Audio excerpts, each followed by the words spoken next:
자, 지난 시간에서 계속 진행을 합니다.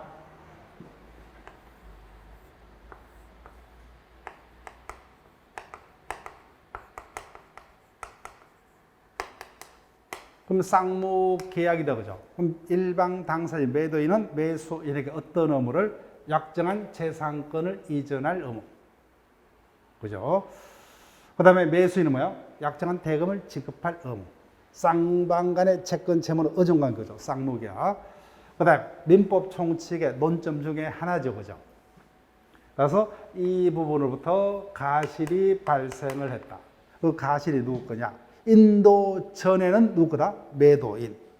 인도 전에 매도인. 다만 인도 전일지라도 대금이 완납이 이미 되었다면 그때는 매수인이 수취권자가 된다. 민법 총칙에서 애울 겁니다. 이 부분 민법 총칙에서 출제될 가능성이 더 많고 채권법에서 출제가 되더라도 뭐요? 민법 총칙에서 답이다. 이렇게 우리가 느낄 수 있다. 그죠? 자, 그 다음에 현실적으로 매매에서는 여기서 주로 출제가 돼요. 여기서. 그래서 이 부분이 쉽지 않습니다.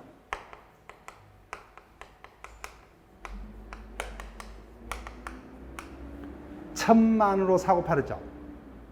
즉 무상이 아닌 유상이죠. 그죠? 근데 매로 해서 취득한 물건의 실제 가치가 여기에 못 미친다. 그죠? 즉 등가성이 깨어집니다.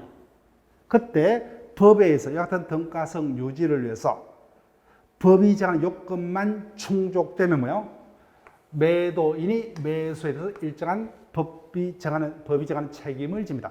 이를 매도인의 담보 책임이라 하고, 그 책임의 내용은 이를 예로 뭐요? 매수인이 계약을 해지할 수 있는 경우도 있고, 대금 감액을 청구할 수 있는 경우도 있고, 손해배상을 청구할 수 있는 경우도 있습니다. 그 각각의 내용은 우리가 본 수업 시간에, 이론 시간에 뭐요? 연습을 통해서 570조 이하부터 조문 숫자가 엄청나게 많아요. 이것을 그냥 무작정 외우면 외울 수가 없어요. 이 부분 요령을 통해서 우리가 외울 겁니다. 그래서 담보 책임은 크게 취득한 권리, 이자가 어떤 권리를 취득했죠? 소유권을 취득했죠. 취득한 권리에 문제가 있을 때 이를 권리에 대한 하자 담보 책임이라고.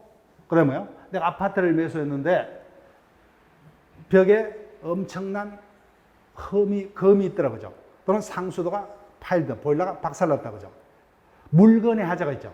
이를 물건에 대한 하자 담보 책임 줄여서 하자 담보 책임이라고 580조 이하부터 규정을 둡니다. 일반적으로 여기서 주로 출제가 될 거예요. 권리하자.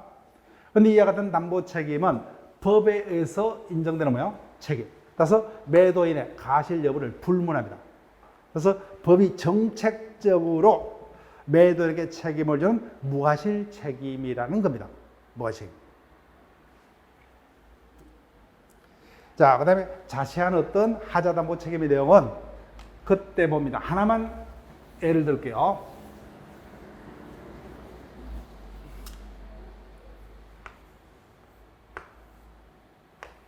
갑을 간에 토지 매매가 있었습니다. 매도인이요. 그러면 매매 계약은 매도인과 매수인만의 합의로 성립한다, 그죠? 근데 문제는 이자가 소유자입니다. 그래서 이자가 그 권리 전부가 타인의 소유에 속해섬을 이유로, 그죠? 약정한 날짜에 이자에게 소유권을 넘길 수가 없어요. 그때는 뭐예요? 갑이 담보 책임을 집니다. 그때 내가 매수이라면 토지를 매수해야 되는데 소유권 취득할 수가 없죠. 그러면 그 계약을 그대로 유지할 필요가 없다, 그죠? 그때 매수인은 계약을 이를 이유로 일방적으로 해지할 수가 있고, 그 다음에 일정 요건 하에 이자가 처음부터 소유자가 다름을 알았다면 그와 같은 위험이 있음을 알고도 계약을 체결했기 때문에 별도의 손해배상은 청구 못해요. 그렇지만 이자가 그와 같은 사실을 몰랐다면 뭐예요? 결론, 이 토지를 취득해서 뭐예요? 공장 등을 지어서 사업을 영위를 해야 되는데 뒤틀어져 버렸죠. 그러면 일정의 차질이 생기기 때문에 손해가 생길 수밖에 없다, 그죠? 그때 이와 같은 사실을 몰랐던 선의의 매수인은 해제 플러스 뭐예요? 별도로 손해배상까지. 그래서 그 내용은 우리가 그때 외울 겁니다. 이와 같은 매수인에 대해서 매도인이 지는 법정 무과실 책임을 담보 책임이라 한다.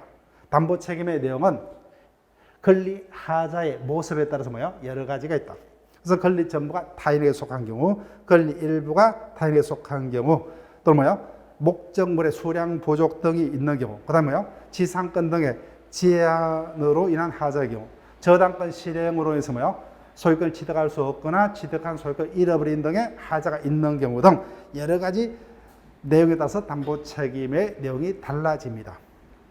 그 다음 물건 하자에 대한 담보 책임이요. 아파트를 매수했습니다. 소유권 넘겨받았습니다. 그런데 계약 당시에는 발견치 못했던 그 중대한 하자가 있어요. 자, 며칠 이제 이사 와서 삽니다. 보니까 내가 매매 계약을 체결할 때는 가을이었어요. 근데 이사 날짜는 겨울이다, 그죠? 근데 며칠 전이니까 벽이 얼어서 터져버려요. 이 같은 중대한 하자가 있다, 그죠? 물건에. 그때 매도인이 책임을 집니다. 이를 하자담보 책임. 자, 매매 목적물에 하자가 있을 때 매도인이 매수에서 부담한 책임을 하자담보 책임이라 합니다. 그런데 이와 같은 하자담보 책임을 묻기 위해서는 내가 집을 매수하기 전에 사전에 꼼꼼하게 사전 점검을 하겠죠. 그래서 매수인에게 잘못이 없어야 돼요. 매수인이 처음부터 그와 같은 하자가 있으면 알고도 매매 계약을 체결했다면 그에 대한 가치가 매매 계약에 다 가격에 반영되겠죠. 그래서 이 같은 하자담보 책임을 물으려면 매수인은 선의 무과하셔야 되고, 그 목적물이 특정물이냐 불특정물에 따라서 내용은 달라집니다. 그때 볼 것이고, 다만 이 같은 하자담보 책임은 어디에는 경매의 경우는 적용이 안 됩니다. 경매까지 이 같은 담보 책임을 지은 것은 바람직하지 못하던 거예요. 따라서 권리 하자의 경우는 경매도 담보 책임이 인정되지만 물건 하자에서는 인정 안 됩니다. 즉 쉽게 말하면 내가 자동차를 경락받았죠. 근데 경락받기 전에 사전에 꼼꼼하게 점검을 해야 되죠. 그게 침수 차량이냐. 쉽게 하자를 발견할 수 있죠. 그죠? 창문을 열어보면 어떤 흔적 등이 있는 경우. 이런 경우도 사후에 묻겠다면 바람직하지 못하다. 그죠? 경매 절차의 신속 등을 해야 할 수 있다. 그래서 경매는 인정이 안 됩니다. 자, 한매제도 독자적으로는 출제 안 돼요. 매매 파트에서는 출제될 수 있는 주요 논점이 담보 책임이요. 엔더. 그 다음에 두 번째, 계약금 등에 관한 논점이지, 한매제도는 독자적으로 출제될 수는 없어요. 그냥 한매 개념만. 갑이 지금 급하게 돈이 필요합니다. 그래서 자금을 마련할 목적으로, 아파트라니까 잘 피부에 와닿지 않죠, 그죠? 예. 자기가 그림과 같은 예쁜 집을 지어서 가족들이 행복하게 삽니다. 근데 급하게 돈이 필요해요. 돈이 될 수 있는 것은 건물밖에 없죠. 그래서 매수인에게 팝니다.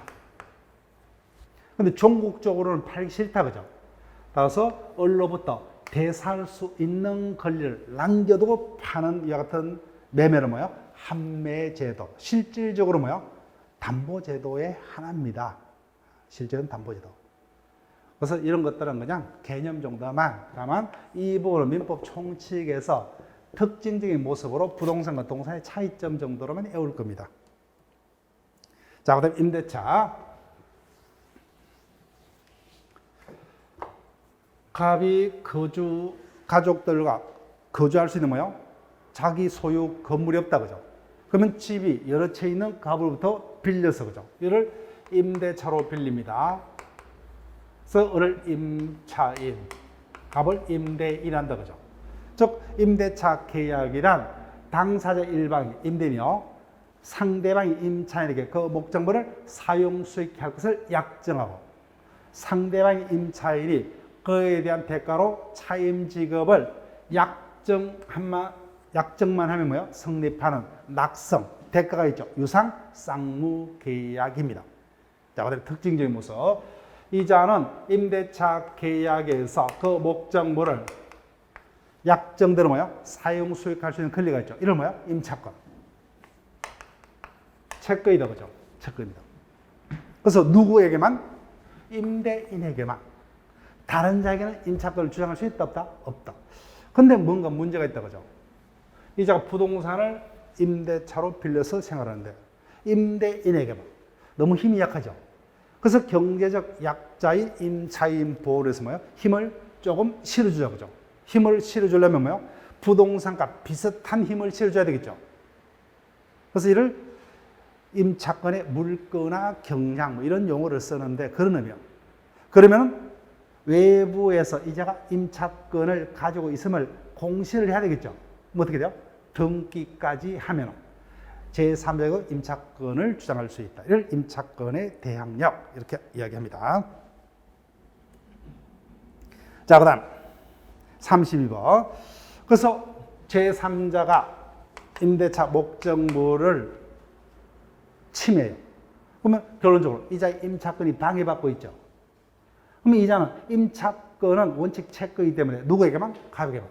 이자에게는 임차권을 가지고 침해 배제를 청구할 수 있다? 없다. 원칙 그죠. 다만 등기하면 대항할 수 있기 때문에 그때는 이자에게도 방해 제거를 청구할 수 있다. 등기한 바 없다면 뭐요? 그때는 이자에게 방해 제거를 하려면 뭐요? 채권, 임차권 가지고는 안 돼요. 그러면 어떤 용어만? 대의만. 임대인은 소유자죠. 임대인을 대의해서만. 예, 그런 이야기 됩니다. 자, 그 다음에 임대차의 묵시적 갱신, 이런 것도 조문이요. 예. 존속기한이 끝났죠, 그죠? 예. 전세권의 법정 갱신하고 똑같은 논리예요. 자, 임대차 기간이 만료했음에도 임차인이 그 목적물을 계속 사용 수익하고 임대인이 뭐야? 상당 기간 내에 이익이 없어요. 그러면 당사자 간에 뭐야? 전 임대차와 동일한 조건으로 다시 임대차 계약이 체결된 것으로 간주된다고 해서 이를 묵시갱신제도라 합니다. 즉 전세권의 법정갱신제도하고 똑같아요. 똑같습니다. 자, 그러면 임대인은 어떤 의무를 부담하느냐? 약정대로 뭐요? 그 목적물을 임차인에게 사용 수익할 의무. 그러면 사용 수익해 할 의무를 부담하고 있죠. 그 목적물이 고장이 났죠. 그럼 당연히 누가요? 그러니까 당연히 임대인이 수선을 해야 됩니다. 왜요? 자신이 사용 수익할 의무를 부담하고 있기 때문에. 고장난 뭐요? 누가 고쳐줘야 돼요? 임대인이 고쳐줘야 됩니다. 당연히. 원칙이에요. 원칙. 다만 임의 규정이 난 거예요. 내가 다른 집보다 뭐야? 월세를 싸게 해줄 테니까 네가 사소한 고장은 고치면서 살아라고. 그래서 필요비는 누구 부담이요?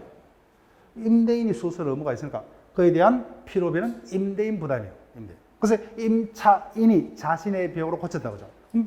즉시 상한을 청구할 수 있다. 자, 유익비는 다 됩니다. 일단 넘어가시고.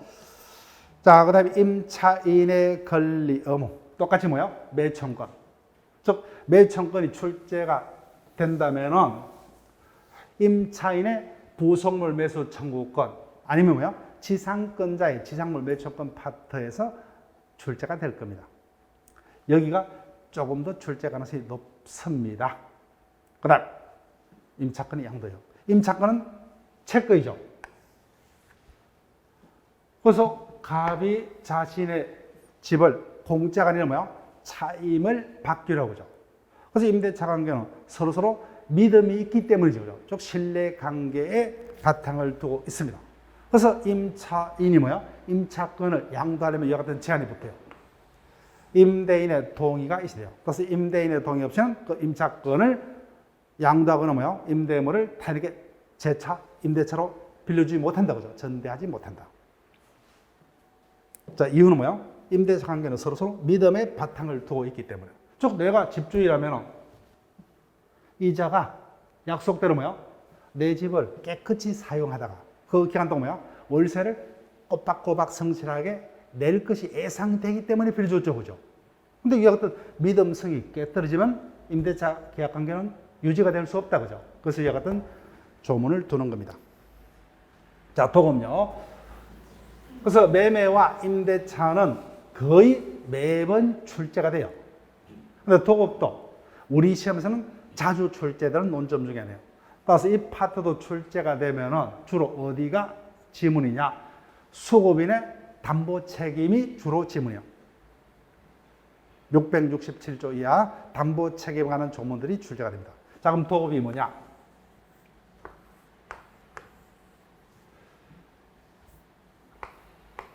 납니다. 가족들과 행복하게 살기 위해서 시골에서 뭐요? 아주 경치 좋은 곳에 대지를 마련했습니다. 근데 내 스스로 거린과 같은 집을 지을 수 없죠. 그래서 건축업자에게 지어달라 그죠. 맡겼다 그죠. 그래서 나를 도급인, 건축업자, 오케이, 수급인. 그래서 건축을 해줬기 때문에 보수를 받는다 그죠. 이와 같은 갑을 간의 계약을 도급 계약이라 합니다. 즉 일방이 은의 일의 완성을 약정하고 수급인다 그죠. 그다음 상대방이 완성되면 그 결과에 대해서 보수 지급을 약정함으로 성립하는 공제가 아니죠 그죠. 유상계약, 쌍무계약 거죠. 예. 그다음에 합의만으로 성립하는 낙성계약이 됩니다. 자, 이런 부분은 문제가 안 돼요. 그래서 보수는 약정 시기에 따라서 지급해야 되죠. 그것도 약정이 없으면 완성된 목적물의 인도와 동시에 인도를 요하지 않는 경우 뭐야? 완성후 지체 없이. 근데 이미 규정이기 때문에 보수 지급 시기는 뭐야? 달리 정할 수 있다 그죠? 달리 정할 수 있다. 자, 그다음 이 부분도 우리 시험에 자주 출제되는 논점 중에 하나예요. 그래서 건물이 완성이 되었다. 그때 뭐야? 소유권을 처음 취득하는 자가 누구냐는 거예요. 처음 취득이 원시 취득이죠. 원시 취득자가 누구냐는 겁니다. 자, 보세요. 상조. 내가 이자에게 뭐야? 건축업자에게 재료 등을 모두 사서 뭐야? 네가 지어달라. 그래서 이자가 약속대로 집을 지었어요. 그 당연히 누구 겁니까? 내 거다 그죠? 도급인이 원시 취득자가 돼요. 반대로 건축업자가 뭐야? 자신의 노력으로 재료를 다 준비해 와서 뭐야? 집을 지었습니다. 당연히 누구예요? 이자 겁니다. 수급인이 원시 취득자예요. 다만 이 경우라도 뭐야? 갑을 간에 처음부터 갑을 소유권자로 하기로 하는 뭐야? 약속이 있다면 그때는 뭐야? 갑이 원시 취득자가 됩니다. 요게 다예요. 자, 위임요. 자, 위임. 우리 시험에서는 크게 중요치 않지만 위임이 우리 사회에서 일어나는 여러 가지 계약 중 뭐야? 가장 기본적인 계약 중에 하나입니다. 타인의 일을 뭐요? 대신하는 것은 다 위임의 속성이 다 있어요. 그래서 대리, 대표 이런 것도 뭐요? 다 위임에 관한 규정이 그대로 준용이 됩니다. 왜? 타인의 일을 대신하는. 그래서 위임이 매매 등과 더불어 뭐요? 여러 가지 계약 중 가장 기본적인 계약 유형에 해당합니다. 자, 그럼 볼게요. 나라고 생각해보세요. 내가 지금 민사사건이 걸렸어요. 그럼 소송을 수행을 해야 되는데 내가 법적 지식이 없기 때문에 그 민사사건의 처리를 누구에게 맡깁니까? 변호사에 그죠. 사무 처리를 맡기죠. 맡기는 나를 뭐요? 위임인. 그래서 대신 일을 처리한다 그죠. 이 자를 수임인. 자, 볼게요. 일방이 상대방에 대해서 사무 처리를 위탁, 부탁하고 죠. 위임인. 상대방 일을 승낙하면서. 보니까 지문 어디를 보더라도 보수는 요건이 아니죠. 그죠? 그래서 무상을 원칙으로 합니다. 그래서 원칙 무상. 그래서 대가가 없으니까 뭐예요? 쌍무가 아니라 편무. 합의만으로 성립하는 낙서. 그 다음에 계약서 따로 쓸 필요 없다 그죠? 불효식이요. 민법상의 계약은 다 불효식이요. 요식은 없습니다. 그래서 우리는 뭐예요? 요식이 있어요. 근데 원칙 불효식이요. 근데 옆반의 중개사는 뭐예요? 싹 다 불효식이요. 요식자가 들어가면 무조건 틀립니다. 그래서 우리 시험이 어려운 거예요. 불효식만 있으면 외울 필요가 없는데 그죠? 요식이 있더란 거예요. 대표적인 게 우리 시험의 요식이 법인 설립회의가 요식이야. 우리 시험 봅니다. 그런데 중개사 시험 뭐야? 싹 다 불효식이기 때문에 이 부분 신경 쓸 필요 없어요. 요식이란 단어가 있으면 무조건 틀리게 되어 있다는 거예요. 그런데 대표적인 게 우리 시험 범위는 아니지만 가족법상의 행위, 혼인, 이혼 등은 다 요식이에요. 음수표현이든 요식. 나머지는 다 불효식이에요. 계약서 쓸 필요 없어요. 그래서 위임은 뭐예요? 가장 특징적인 모습이 이거예요. 서로 믿고 믿는다 그죠? 그렇기 때문에 믿음 관계가 깨떨어지면 뭐예요? 언제든지 없던 걸 해야 되겠죠. 그래서 언제든지 해지할 수 있다. 자, 부당이득 볼게요. 자, 부당이득은 출제 가능성이 상당히 떨어집니다. 다만 부당이득이라는 단어 자체는 여러 번 우리가 수업 시간에 할 거예요.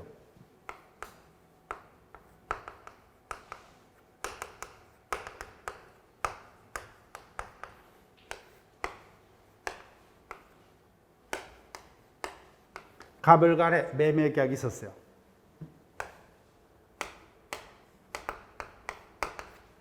그래서 이행까지 끝나버렸습니다. 이행까지 끝났어요.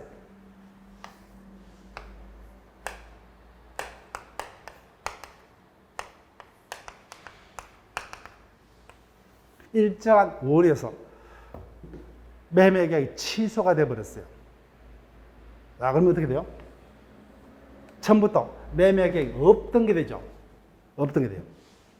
그러면 그 토지를 자신 앞으로 소유권 이전 등기할 원인이 없어지죠. 그 다음에 이자도 반대로 뭐요? 대금을 자기 것으로 할 원인이 없어졌다 그죠. 이와 같은 원인도 없이 뭐요? 상대방의 손해로 인해서 뭐요? 자신에게 이득이 발생했다 그죠. 그때 원인이 없기 때문에 그로 인한 이득을 부당이득이라 하고, 부당이득은 뭐요? 돌려줘야 됩니다. 원에서입니까? 법에서요? 법에서죠.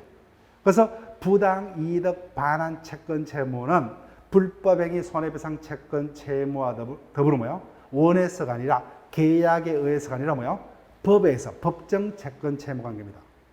계약에 한 채권 채무 관계는 우리 시험 보면 4개다 그죠? 매매계약, 임대차계약, 도급계약, 위임계약. 공인중개사는 매매계약과 임대차계약까지만, 우리는 2가지가 더 추가돼요. 여기도 우리 시험만 그죠? 네, 부당이득입니다. 자, 그때 구체적으로 어디까지? 선이자는 현존하고 있는 이익까지만. 악이자는 뭐요? 받은 이익에다 이자 플러서 손해까지 배상을 해야 됩니다. 자, 불법행위로 갈게요.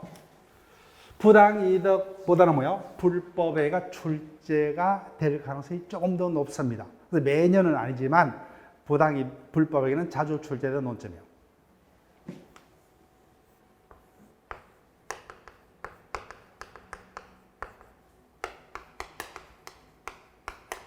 갑이 자동차를 운행하다가 실수로 뭐요? 피해자를 치어 다치겠다 그죠? 고의 또는 가실로. 즉, 이와 같은 고의 가실로 인한 위법한 행위로 타인에게 거로해서 손해를 입혔다 그죠? 1억 원의 손해가 생겼습니다. 그때 가해자가 피해자에게 발생한 손해를 배상을 해야 되죠. 이를 불법행위 책임이라 합니다. 이 부분 우리 시험에서 아직까지 본격적으로 안 다뤄졌어요. 남은 조문 중에 유력한 조문 중에 하나예요. 언젠간 출제가 될 거예요. 자, 내가 건축업자에게 건축을 도급을 해야죠. 그럼 건축업자가 뭐요? 공사를 하고 있다 그죠? 건축업자가 공사 도중에 위에서 뭐요? 자재가 떨어져서 지나가는 행인이 치어 다치습니다. 그때 건축업자에게 건축공사를 맡긴 도급인이 책임을 지느냐는 겁니다. 수급인은 나의 지시 감독하에 공사를 진행하는 자입니까? 독립적으로 도급받아서 자신의 책임하에 건축을 공사하는 자요? 후자죠. 그러니까 원칙적으로 도급인은 책임을 안 집니다. 수급인은 나의 명령을 받아서 뭐요? 내가 시킨 대로 어떤 것을 하는 그런 자가 아니에요.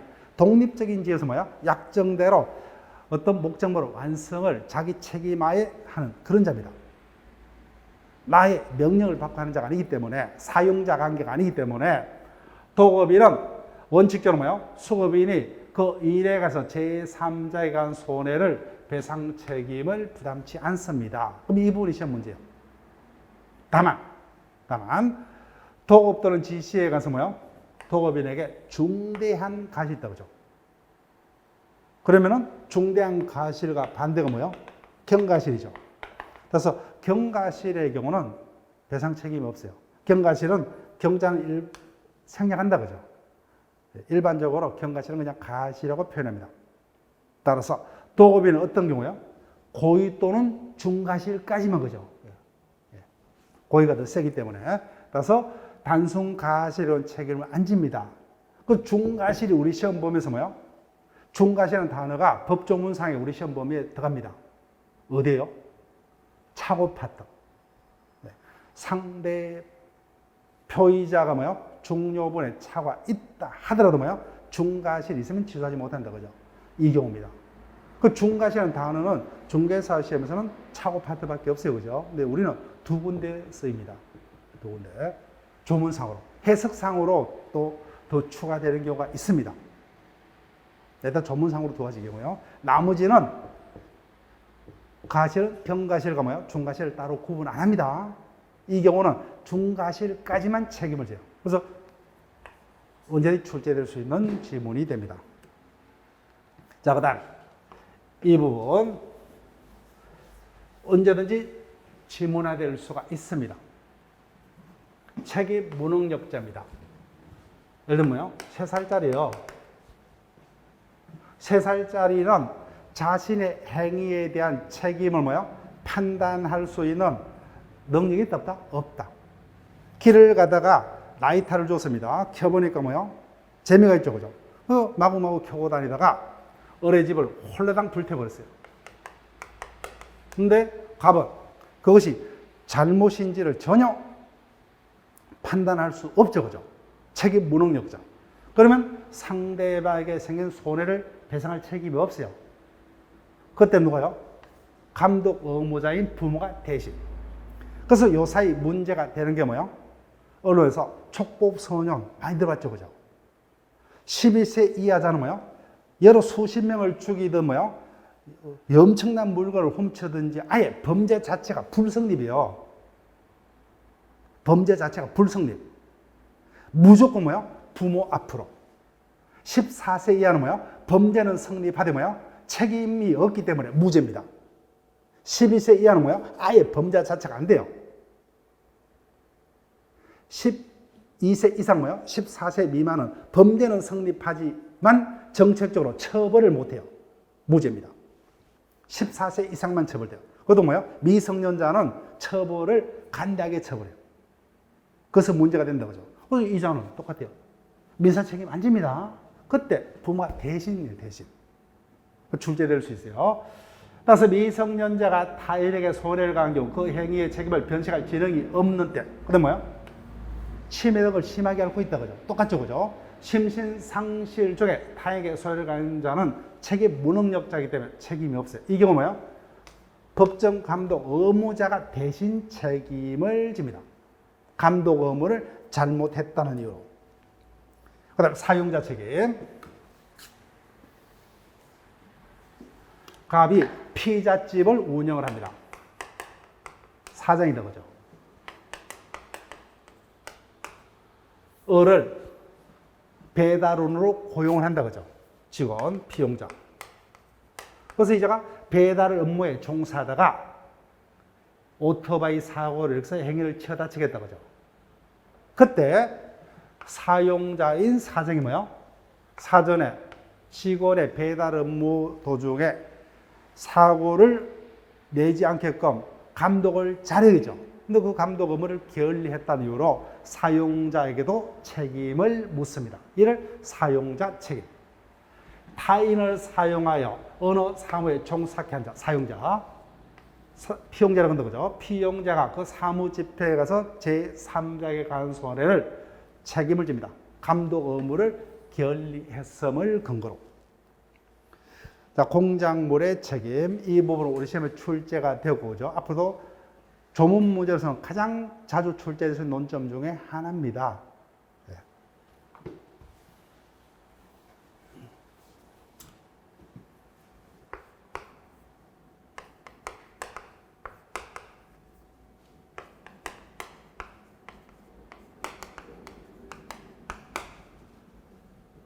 을이 갑에 건물을 빌려서 살고 있어요. 그런데 담벼락이 무너져서 뭐요? 지나가던 행인인 병이 치어 다쳤습니다. 그때 벽에 발생한 손해를 뭐요? 1차적으로는 임차인, 점자가 책임을 집니다. 점자가 뭐요? 잘못이 없으면 2차적으로 소유자가 무조건죠. 순서 기각하시면 돼요. 그때 점유자인 임차인의 책임은 가실 책임입니다. 근데 소유자는 뭐요? 무조건 무과실 책임으로 되어 있다. 2차적으로. 이 관계만 기억하시면 돼요. 해볼게요. 공작물의 설치 등의 하자로 타인에게 손해를 간 때는 뭐예요? 1차적으로 점자. 근데 점자가 뭐예요? 주의를 혜택, 결리하다 그런 표현이죠. 그죠? 혜택치 아니한 때는 즉 점자의 책임은 가실 책임으로 되었습니다. 근데 소유자가 무조건이 되죠. 무조건 2차 책임, 무과실 책임으로 되어 있다. 이 관계만 기억하시면 돼요. 자, 그다음 공동불법행위. 수인이 이 부분도 언제든지 뭐예요? 조문 문제로서. 최근에 조문 이상의 어떤 지문까지 등장을 했어요. 여러 사람이 공동으로 피해자에게 뭐예요? 불법행위를 가한 경우. 그때는 피해자를 두텁게 보호하기 위해서 공동불법행위자에 대해서 뭐예요? 연대 책임을 묻습니다. 연대 책임. 또 피해자는 뭐예요? 누구에게나 자신에게 발생한 손해 전부의 배상을 청구할 수 있습니다. 또한 피해자를 보호하기 위해서 수인의 공동 아닌 행위로 인해서 피해자가 손해를 받았어요. 근데 결론 누구의 행위로 손해가 생긴지 알 수가 없어요. 자, 어떤 예를 들냐면은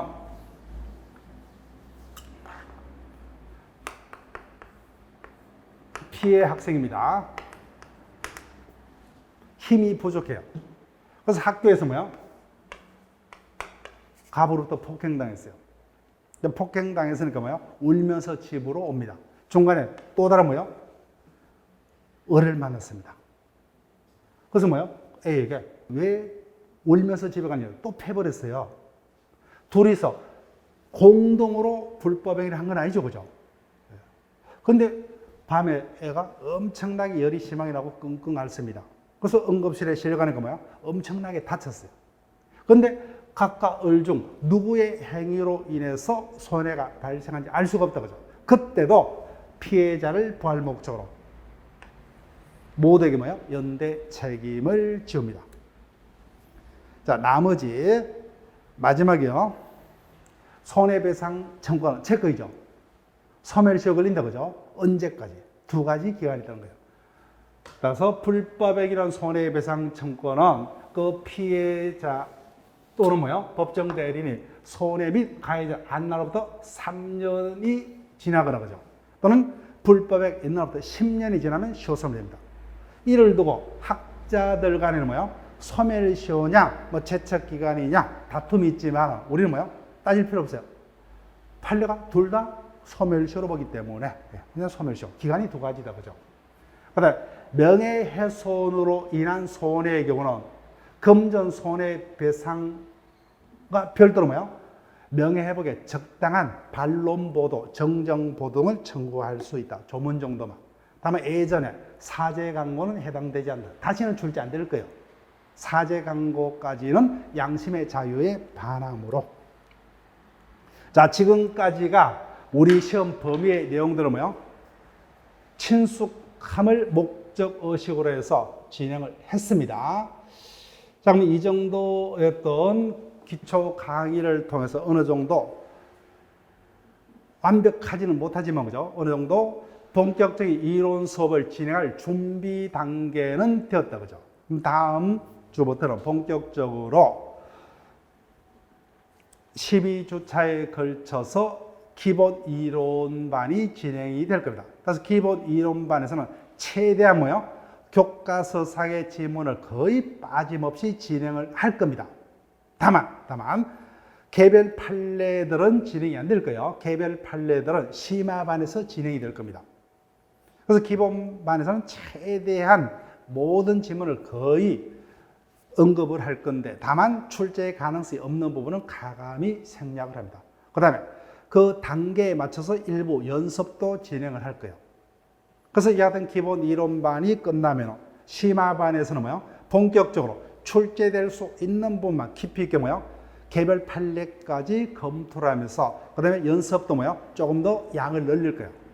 그래서 본격적으로 심화반까지 반복이 되면 이제는 어느 정도 객관식을 통해서 뭐요? 응용할 수 있는 준비가 되었습니다. 그럼 객관식반에서 응용 단계까지 거치면 우리가 최종적으로 약속한 시험 장소에서 목표로 정해둔 점수를 내고서 할 수 있는 그런 기본 토대가 됩니다. 그러면 마지막에서 뭐요? 그것을 어느 정도 짧은 시간 내에 전반을 강제적으로 반복한다면 목적한 그 점수를 민법에서 어떻게 실수한다는 그런 것은 없을 겁니다. 욕심만 내지 않는다면 최소한 70점 이상의 점수는 확보할 것이다. 자, 그러면 이와 같은 약속을 드리면서 기초 강의는 이것으로 마치고 다음 시간부터는 본격적으로 기본 이론 강의 시간을 통해서 여러분과 만나 뵙겠습니다. 예, 수고했습니다.